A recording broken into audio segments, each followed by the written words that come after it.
이전 CNN에서 서울이 세계에서 가장 좋은 도시인 이유 50가지를 뽑은 적이 있었습니다. 그 안에는 메인 디쉬보다 많은 밑반찬, 한류 열풍, 빠른 인터넷 등이 있었는데 그중 하나가 바로 GD였죠. 오늘의 영상은 화려한 셀럽으로서의 GD가 아닌 인간 권지용에 대한 이야기입니다.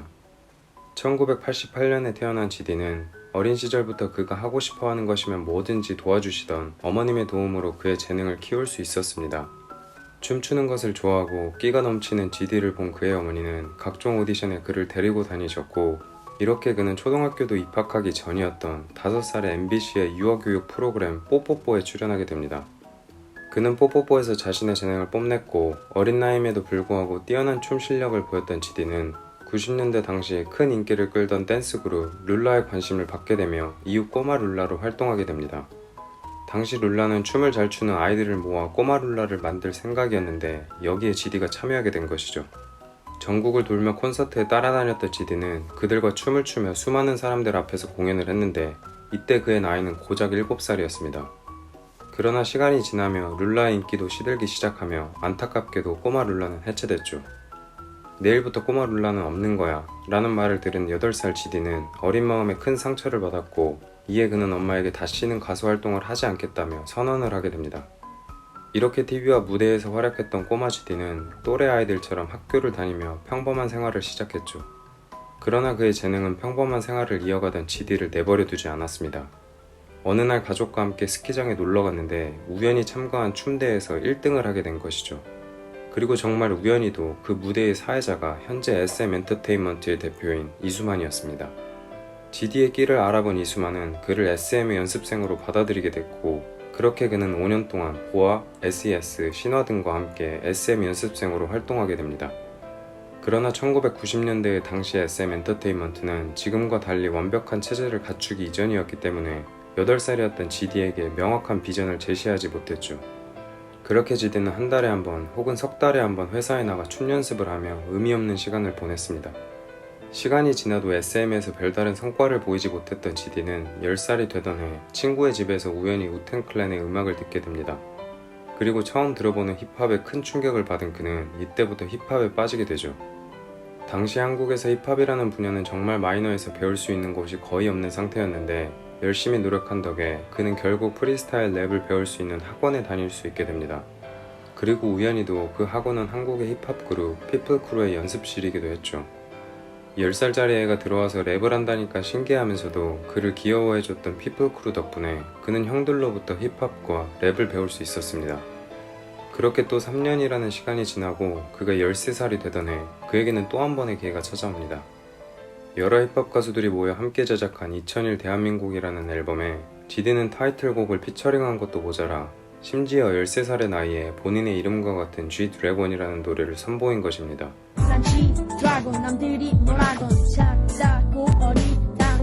그렇게 그는 13살 최연소 래퍼로 한국에서 많은 주목을 받았고, 이 사건은 그의 인생에 큰 변화를 주게 되니 바로 YG 엔터테인먼트 대표 양현석과의 만남이었죠. 꼬마 래퍼가 등장했다는 소식은 양현석에까지 닿았고, 당시 YG에는 힙합 뮤지션들이 많았기에 그는 바로 GD의 어머니에게 연락을 하게 됩니다. 그는 이후 GD의 첫인상을 이렇게 회고하기도 했죠. 어린 꼬마애가 랩을 하는데 저는 그걸 보고 정말 깜짝 놀랐어요. 초등학생밖에 안 된 저 친구가 어떻게 저렇게 랩을 하고 저런 패션과 저런 표정을 지을 수 있을까라고요. 몇 살이에요? 내 나이 13, 여기는 힙합 더 바이, 힙합 더 바이에서 랩하는 나는 G-Dragon. 여기까지. 여기까지요? 양현석은 직접 GD와 그의 어머니를 만나 YG의 비전을 설명했습니다. 그런데 그의 어머니가 잠시 자리를 비웠을 때 양현석은 13살 GD에게 엄마한테 꼭 하고 싶다고 무조건 해야 된다. 울고불고 난리를 쳐서라도 무조건 YG에 들어와야 된다. 라고 그에게 몇 번이나 강조해서 말하게 됩니다. 양현석의 말처럼 집에 온 GD는 어머니에게 울고불며 YG에 가고 싶다고 졸랐으며, 그렇게 그는 지누션, 원타임 등 당시 힙합 그룹들이 가득했던 YG와 계약을 하게 됩니다. YG의 연습생이 된 후 그는 1년 동안 연습실 청소, 선배들의 심부름하기 등 모든 잡일을 도맡아 했습니다. 회사에 오면 먼저 청소부터 1시간을 하고 나서야 간신히 연습을 한두 시간 할 수 있었고, 집에 가기 전에 청소도 모두 그의 몫이었죠. 모든 잡일을 혼자 도맡아 하면서도 그는 연습을 게을리하지 않았고, 그 덕분에 그는 13살 막바지 무렵 YG 선배들의 타이틀곡에도 참여해 실제 무대에도 서며 무대 감각을 익혀나가게 됩니다.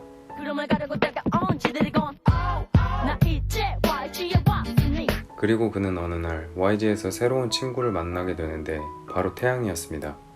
동갑이었던 GD와 태양은 자연스럽게 친해졌고 그렇게 이들은 연습생 생활을 함께하며 데뷔의 꿈을 키워갔죠. 그러나 이들은 연습생 생활뿐만 아니라 학교 생활도 병행해야 했기에 체력적으로 힘겨운 일과를 소화해야 했습니다. 가수는 머리가 비었고 딴따라 같은 소속사에서 만들어지는 거다와 같은 편견이 싫었던 GD는 연습생 생활처럼 학교 생활도 열심히 해야 한다는 생각을 가지고 있었고 이는 양현석도 마찬가지였습니다. 실제로 당시 양현석은 학교 시험에서 80점을 못 넘으면 연습도 안 시킬 정도였기에 GD는 연습생 생활처럼 학교 생활도 열심히 해야만 했습니다. 여기에 더해 이들은 데뷔 이전 서러운 일도 많이 겪었죠. GD와 태양은 선배 가수 무대의 게스트가 참여할 수 없을 때 대타로 활동하곤 했었는데 이 대타를 할 때에도 연습생이었던 이 둘은 별다른 도움을 받지 못한 것입니다. 무대로 이동할 때조차 그들은 직접 거대한 옷가방과 함께 지하철로 이동해야 했고 심지어 무대가 끝난 이후에도 그들은 무대를 관람하던 관객들과 함께 지하철을 타고 집으로 돌아갔죠.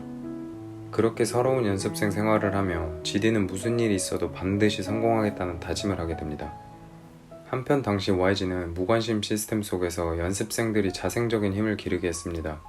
보컬, 안무 등을 따로 가르치지 않은 채 매주 한 번씩 연습생 평가를 진행했고 평가 이후에는 연습생들이 하나둘씩 사라졌죠. 이러한 혹독한 환경 속에서 GD와 태양은 무려 6년 동안 데뷔 하나를 목표로 미친 듯이 노력했고 이에 회사에서도 이 둘의 데뷔에 대한 고민을 시작했습니다. 그러나 회사가 생각한 데뷔는 이들이 생각한 데뷔와는 많이 달랐습니다. 이 둘은 자신들이 힙합 듀오로 데뷔할 것이라 생각했는데 회사의 계획은 그들을 아이돌로 만드는 것이었죠. GD는 본인이 아이돌로 데뷔한다는 말을 듣고 엄청난 충격을 받게 됩니다. 나만의 춤을 추고 싶어 했던 그에게 있어 똑같은 옷을 입고 똑같은 춤을 추는 아이돌 데뷔는 그에게 있어 사형 선고나 마찬가지였죠. 그는 아이돌로 데뷔하기 위해 6년이라는 시간을 버틴 것이 아니라고 말도 해봤지만 그에게 있어 YG 엔터테인먼트는 너무나도 큰 회사였습니다. 그렇게 GD는 이후 빅뱅으로 함께 데뷔하게 될 4명의 새로운 멤버들을 만나게 됩니다. 1년 반이라는 시간을 준비한 후 YG는 이 6명의 연습생을 빅뱅이라는 이름으로 세상에 내보였습니다. 그러나 그 시작은 정식 데뷔가 아닌 서바이벌 프로그램 리얼 다큐 빅뱅이었죠. YG에서 무려 6년이라는 시간 동안 온갖 잡일과 숱한 서러움을 견딘 GD를 양현석은 또다시 데뷔가 아닌 누군가가 탈락하는 서바이벌 프로그램에 출연시킨 것입니다. 당시 프로그램에서 양현석은 GD에게 지용아 6년 연습하고 집에 갈래? 와 같은 말까지 하며 그를 끝까지 몰아붙였죠. 지용아 6년 연습하고 집에 갈래? 이처럼 GD가 데뷔하기까지 양현석은 그를 한시도 가만히 내버려 두지 않았지만 이런 혹독한 트레이닝 덕분에 지금의 GD가 있다고도 할 수 있습니다. 실제로 그가 다른 아이돌들과 다르게 직접 곡을 만들 수 있었던 것은 YG에서 그에게 오랫동안 주었던 숙제 때문이었습니다. 그가 중학생이었을 때부터 YG에서 받은 숙제 중 하나는 작곡이었죠. 일주일에 하나씩 곡을 쓰는 일이 1년 정도 지속되었고 이후에는 그 기간이 점차 짧아졌습니다. 일주일에 하나가 3일에 하나가 되었으며 결국 나중에는 하루에 한 곡을 쓸 수 있게 된 것이죠. 그렇게 오랫동안 곡을 쓰는 일이 훈련이 돼서 나중 GD에게는 하루에 곡 하나 쓰는 일이 취미처럼 자연스러운 일이 됐습니다. 그가 YG에서 고생한 시간들은 너무 힘들었지만 미래의 GD가 만들어지기까지 꼭 필요한 과정이었던 거죠. 그렇게 2006년 GD는 SM에서 5년, YG에서 6년, 도합 11년의 연습생 생활을 마치고 빅뱅의 리더로서 대중 앞에 서게 됩니다. 그러나 당시 한국 가요계는 발라드가 대세였고 동방신기나 슈퍼주니어와 같은 대형 아이돌이 아이돌 시장을 이미 선점하고 있었기에 빅뱅은 생각보다 많은 주목을 받지 못했죠. 그러던 어느 날 GD는 본인이 오랫동안 준비했던 본인의 솔로곡을 양현석에게 보내게 되는데 메일을 보낸 지 5분 만에 그는 이런 전화를 받게 됩니다. 지용아 정말 미안한데 이거 너 솔로곡이 아니라 빅뱅 타이틀곡으로 써야겠다. GD는 너무 서운해서 눈물조차 안 났습니다. 회사와 이미 약속했던 것처럼 그때는 그의 솔로곡을 내기로 한 시점이었고 다시 솔로곡을 내려면 몇 년을 더 기다려야 할지 모르는 상황이었기 때문이었죠. 그럼에도 불구하고 회사의 결정을 거스를 수 없었던 20살의 GD는 어쩔 수 없이 자신의 솔로곡을 빅뱅을 위해 포기하기로 결심합니다. 그러나 그도 몰랐을 것입니다. 훗날 이 결정이 본인 그리고 빅뱅을 넘어 심지어 한국 전체에 어떤 영향을 끼치게 될지. 그렇게 발매된 2007년의 빅뱅 2집 타이틀곡 거짓말은 한국 전체를 흔들어 놓았습니다. 당시 한국은 발라드가 주류였는데 이 모든 것을 바꿔버렸을 정도로 빅뱅의 노래는 충격적이었죠. 노래방에서는 영어도 못하는 학생들이 모두 입을 모아 I'm so sorry but I love you를 외쳤으며 정말 노래 제목처럼 거짓말 같은 인기가 빅뱅에게 쏟아졌습니다.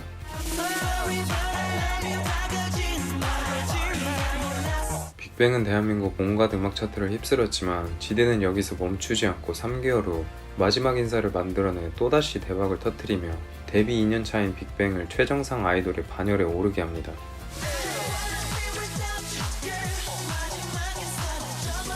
이 과정에서 그는 새 노래를 만드느라 잠을 못 자 살이 55kg까지 빠졌다고 인터뷰를 한 적이 있었습니다. 자신의 다이어트 비결이 창작의 고통이라며 미소를 짓던 그는 그렇게 쉬지 않고 또다시 하루하루라는 곡을 선보이며 2008년마저도 빅뱅의 해로 만들게 되죠.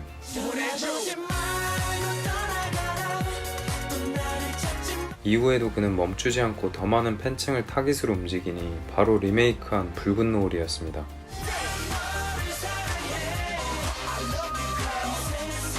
기존의 명곡이었던 붉은 노을은 수많은 가수들에 의해 리메이크 되었지만 그 중에서도 GD에 의해 탄생한 이 노래는 남녀노소를 가리지 않고 전 국민적인 사랑을 받게 됩니다. 이렇게 빅뱅은 2000년대 후반 한국 가요계에 큰 획을 그은 그룹으로 이름을 남겼고 수많은 기획사 중 하나였던 YG는 빅뱅 이후 3대 기획사라는 타이틀까지 얻게 됩니다. 한때 YG 매출 전체의 80%가 빅뱅으로부터 발생하던 때 빅뱅 멤버들의 군입대가 YG의 최대 리스크라고 평가받을 정도였죠. 그리고 이 모든 성공의 중심에는 4곡의 히트곡 중 무려 3곡의 히트곡을 직접 만든 GD가 있었습니다. 그러나 이 멈추지 않는 성공과 함께 그에게는 우울증이 찾아오게 됩니다. 지금까지 그가 만든 대부분의 타이틀곡이 표절이라며 일부 국내 네티즌들이 그를 심하게 비난한 것이 이유 중 하나였죠. 또한 데뷔 이후 한 번도 쉬지 못하고 계속되는 활동과 함께 발매 예정이었던 본인의 첫 솔로 앨범 작업은 그에게 엄청나게 큰 부담으로 다가왔습니다. 심지어 엄한 것으로도 유명한 양현석조차 지용이의 우울증 증상이 생각보다 깊다. 힘들어하는 지용이의 모습을 보고 내가 다 미안할 정도였다. 라며 그의 솔로 앨범 및 모든 활동을 중지시켰죠. 다행히도 한 달 정도 휴식기를 가진 GD는 이전의 밝은 모습을 되찾을 수 있었고 예정된 발매일에 4개월을 더 준비해 그토록 고대하던 그의 첫 번째 솔로 앨범이 완성됐습니다. 10년 만에 보여주는 본인의 솔로 앨범이기에 그의 감정들은 가감없이 가사로 표현됐고 그 중에는 그가 가지고 있던 깊은 우울감도 있었습니다. 그러나 그가 작사 작곡을 넘어 색감, 의상, 글씨체 등 앨범 작업 전체에 관여했던 만큼 그의 첫 솔로 앨범은 훌륭했으며 발매 이후 또다시 대박을 터뜨리게 되죠. 그렇게 대한민국 거리 곳곳은 2007년, 2008년에 이어 2009년까지도 GD의 목소리로 울려 퍼지게 됩니다. 그러나 당시 한국인들은 왜 그렇게도 그를 싫어했을까요? 당시 데뷔한 지 3년도 되지 않은 20살짜리 남자애가 연달아 전국적인 히트곡을 직접 작사 작곡했다는 부분을 받아들일 수 없어서였을까요? 아니면 이전에 한국에서는 보지 못했던 파격적인 이미지를 가진 그의 성공이 마음에 안 들어서였을까요?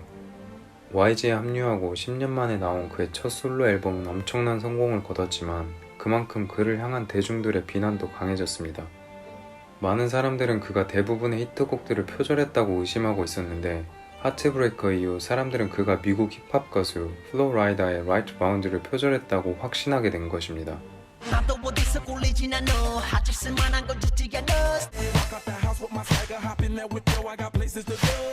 물론 시간이 지나서는 원곡자 플로 라이다까지 나서 GD는 전혀 표절하지 않았다라는 것을 공식 발표하고 사건은 마무리됐지만 그때까지 그는 계속되는 비난을 마주해야 했죠.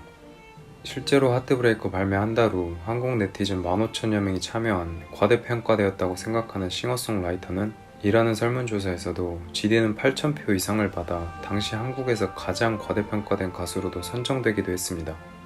그러나 그런 비난 속에서도 GD는 그의 솔로 콘서트 준비에 여념이 없었습니다. 자신의 이름을 건 첫 솔로 콘서트인 만큼 그는 최선을 다했으며 그 스스로도 더 이상은 여한이 없다 라고 말했을 정도로 콘서트는 성공적으로 마무리됐죠. 그런데 다음날 인터넷에는 그에 대한 비난 기사가 쏟아지기 시작했습니다. Breathe라는 곡을 선보일 때 그는 꿈에서 깨기 싫어하는 그의 모습을 담으려던 의도와 함께 퍼포먼스를 진행했는데 이 부분을 다수 언론들이 성행위 묘사로 다룬 것입니다. 물론 콘서트에 참여한 팬들의 대다수가 10대 청소년이었다는 부분도 언론들이 그를 신랄하게 비판하는 이유 중 하나였죠. 그는 공연 중에 발랄한 모습, 멋진 모습 등 여러 가지 모습을 보여주었는데도 고작 한 부분만을 단편적으로 보도하는 기사들을 보며 크게 좌절하게 됩니다. 뭘 해도 욕을 먹을 팔자인가 라는 생각이 들며 눈물보다는 헛웃음만이 나왔죠. 이와 함께 그를 이유 없이 싫어하던 극성 안티팬들은 GD의 빅뱅 탈퇴 서명부터 시작해 자살 서명운동, 그리고 영상에서는 감히 설명할 수도 없는 잔인한 일들을 시작했습니다. 22살의 GD는 그 누구보다 열심히 살아왔지만 되려 대중들은 그에게 비난을 하고 죽으라고 소리쳤죠. 이렇게 그의 우울증은 다시 시작되었습니다. 죄 지은 것이 없는데도 불구하고 항상 죄를 지은 것 같았고, 이로 인해 그는 친구들은 물론이고 심지어 부모님의 전화까지 피하게 됩니다. 그리고 당시 그의 인터뷰는 정말 안타까웠죠. 저는 남들 자는 시간에 열심히 곡을 써요. 잠도 거의 안 자요. 도대체 왜 제 어디가 그렇게 미운지 궁금해요. 저도 아직 어려서 상처를 많이 받아요. 제가 많이 노력하고 있으니 조금만 더 예쁘게 봐주셨으면 해요. 그러나 사건은 또 터집니다. 2011년 7월 그가 대마초 흡연으로 조사를 받았다는 충격적인 기사가 등장한 것입니다. 사건의 정황은 이러했습니다. 일본 콘서트가 끝나고 뒤풀이 자리에서 술에 취한 GD는 모르는 사람이 한번 피워보라고 준 담배를 피운 적이 있었는데 그것이 문제였죠. 그리고 당시 그가 만취 상태였다는 점과 본인이 사건을 모두 인정했다는 점에서 그는 기소유예 처분을 받게 됩니다. 일부 다른 나라와는 달리 한국에서의 마약은 절대 악과도 같은 존재였고, 당시 GD는 10대 청소년들의 우상이자 당시 가요계의 상징 같은 존재였기에 사건 이후 그를 향한 언론과 전 국민적 비난은 다시 시작됐습니다. 모든 사건의 정황이 밝혀진 이후에는 그를 향한 비난이 조금은 줄었지만 당시 그는 앞으로 음악과 방송 활동을 오랫동안 하지 못할 줄 알았다 라며 매우 힘들어했죠. 해당 사건 이후 1년이라는 시간이 흐른 후 그는 새로운 앨범 One of a Kind로 돌아오는데, 물론 이때 당시의 가사에서도 그의 심정을 파악할 수 있는 부분이 나옵니다. 물론 대중들의 비난 속에서도 그는 본인이 말하고 싶은 메시지를 전하는 것만큼은 절대 멈추지 않았습니다. 그리고 2014년 마마 무대에서 일이 터졌죠. 마마에서 GD를 초청했는데 그는 시상식의 본질을 잃어가고 인기 순대로 상을 퍼주는 마마를 메인 무대에서 바로 디스한 것입니다.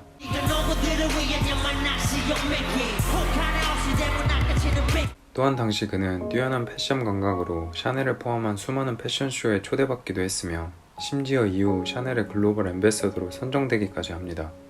그리고 이때부터 GD는 뮤지션을 넘어서 아티스트, 셀럽이라고 불리게 되죠. 하지만 이처럼 화려한 GD의 모습 뒤에는 사람들이 미처 몰랐던 그의 지독한 외로움이 숨어 있었습니다. 2015년 신곡 루저에는 대중들의 관심과 비난에 지친 그의 심정이 등장합니다. 그리고 이때부터 GD는 그가 살아온 화려한 삶의 이면을 조금씩 보이기 시작합니다.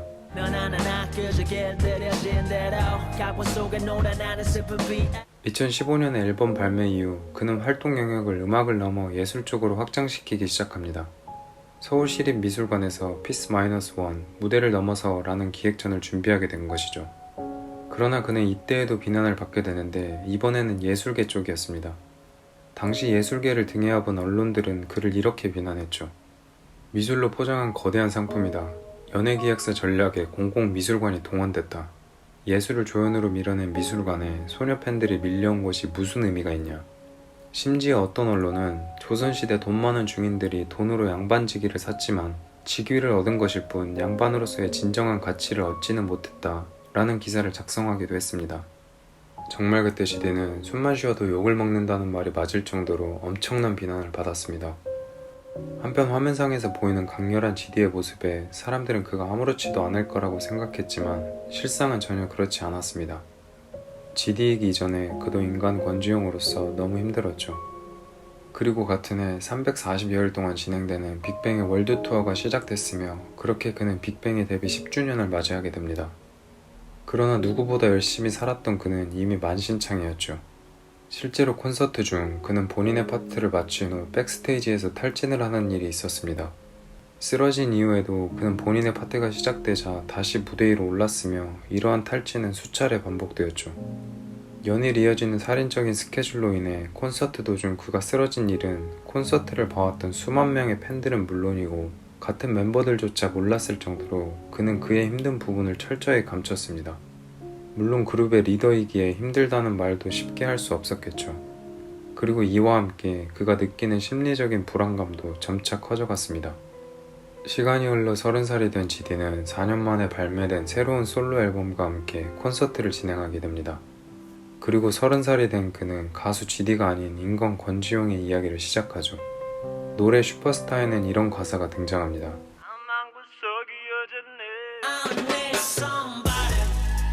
심지어 뮤비에서도 이전의 화려한 GD가 아닌 오직 인간 권지용만이 피아노 소리에 맞추어 조용히 한마디씩을 내뱉었죠.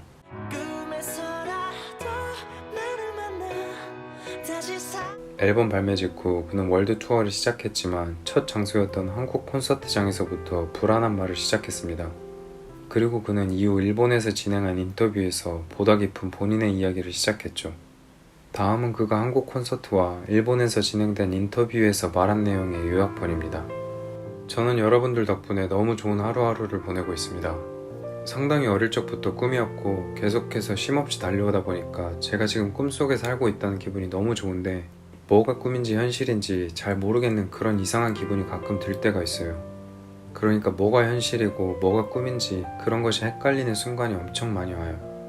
방송적으로 잘 안 되는 것들도 다 경험해봐야 하는 것들인데 너무 좋은 경험만 하고 계속 좋은 인생을 살아와서 미쳐가는 것 같아요.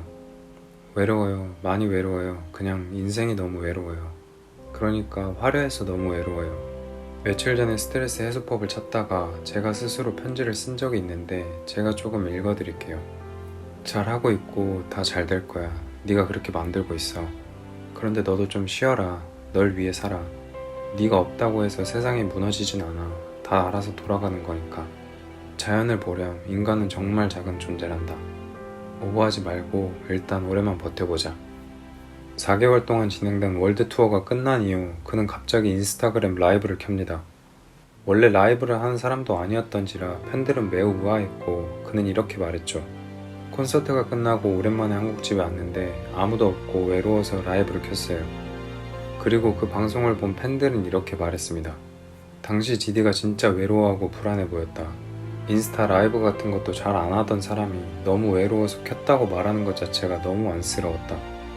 그가 무엇을 필요로 했는지는 알 수 없지만 당시 그가 받던 연간 저작권료가 10억을 넘었던 만큼 그에게는 더 이상 돈이라는 가치는 의미가 없었습니다.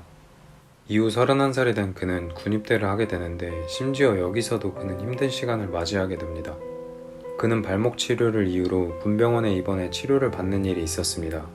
그런데 그 병원에 근무하는 병사가 그의 여자친구에게 주기 위해 GD의 문신 위치와 모양, 속옷 사이즈 등 그의 모든 것을 기록하고 이른바 GD 관찰일지가 온라인에 퍼지게 된 것입니다. 당시 이 사건은 엄청난 사생활 침해이자 스토킹 범죄 행위라며 해당 군인과 부대는 엄청난 비난을 받았죠. 이처럼 그는 대중의 욕망을 채워주는 슈퍼스타로 살아옴과 동시에 모든 사생활이 감시받으며 평범한 삶이 불가능한 지경에 이르게 됩니다. 군 전역 이후 그는 나이키와 콜라보를 진행하기도 했으나 패션 관련 일 말고는 별다른 소식이 오랫동안 전해지지 않았습니다. 물론 빅뱅 이전 멤버였던 승리가 버닝썬 사건에 휘말리며 빅뱅 자체가 아예 은퇴를 하지 않을까라는 말도 나오기는 했죠. 그러나 다행히도 2022년 4월 GD는 빅뱅과 함께 4년 만에 신곡 봄, 여름, 가을, 겨울로 돌아왔습니다. 4년 만에 선보인 앨범임에도 불구하고 해당 음반은 공개 이후 3일 만에 조회수 3천만을 돌파하며 빅뱅과 GD를 기다리는 사람들이 아직도 매우 많다는 것을 보여주었죠. 많은 사람이 그를 비난하던 순간에도 꾸준히 그를 응원하던 팬들 중 하나는 이렇게 말한 적이 있습니다. GD를 보고 있으면 왠지 천재는 단명한다고 앞서서 진 별처럼 하루아침에 우리 곁을 떠날 것 같은 불안감이 있음. 부디 멘탈 꽉 잡고 오래오래 남아주길. 그는 9년 전 한 인터뷰에서 본인의 은퇴 계획에 대해 말한 적이 있습니다. 그는 본인이 관객들에게 좋은 에너지를 주고 싶어서 무대에 서는 건데 자신이 좋은 에너지를 줄 수 없는 순간이 오면 미련 없이 떠날 것이라고 말했죠. GD를 잘 알고 오랫동안 사랑해온 사람들 그리고 그의 팬들은 그에게 복귀하라는 말을 쉽게 하지 못합니다. 그가 얼마나 오랜 시간 동안 힘든 시간을 보내왔는지 잘 알고 있기 때문이죠. 저 또한 이번 영상을 만들면서 그에게 하고 싶은 말이 하나 있었습니다. 다시 돌아오면 좋겠지만 행여나 다시 돌아오지 않더라도 제발 어디선가 행복했으면 좋겠다. GD 그리고 인간 권지용이 진심으로 행복하길 바라며 긴 영상을 마무리합니다.